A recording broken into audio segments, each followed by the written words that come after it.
Men and women in the church.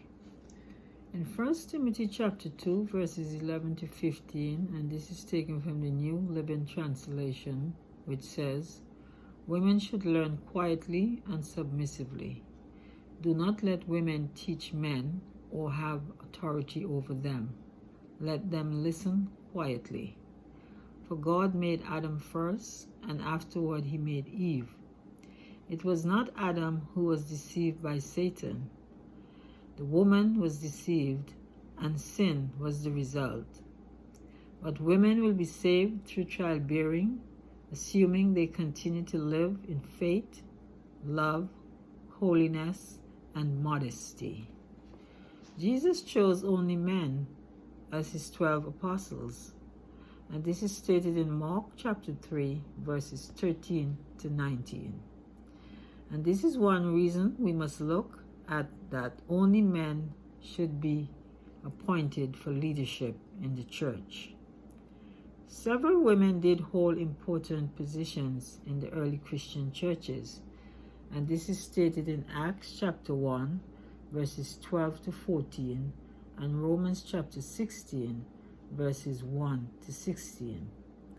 It is shameful for a woman to speak in the church, and this is stated in 1 Corinthians chapter 14, verses 33 to 35, which says, "For God is not the author of confusion, but of peace, as in all the churches of saints.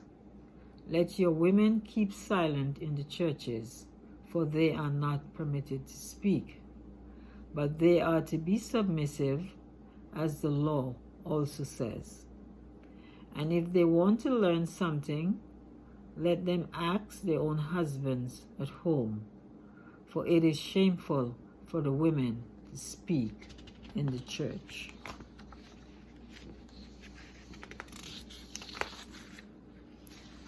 A number of women are mentioned as leaders in the Old Testament, including Miriam, and this is in Exodus chapter 15, verses 20. And Deborah, who served as a judge, is mentioned in Judges chapter 4, verses 4 to 5. And Esther was also a leader. This is in Esther chapter 4, verses 15.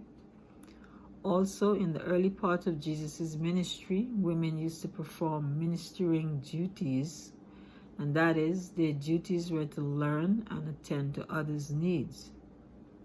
It was doing the Lord's work.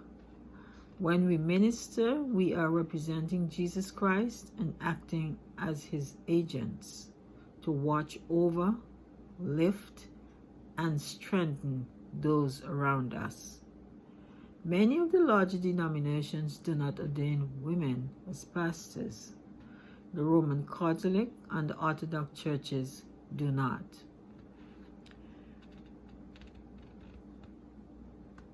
The Lord Jesus is the head of the body of the church.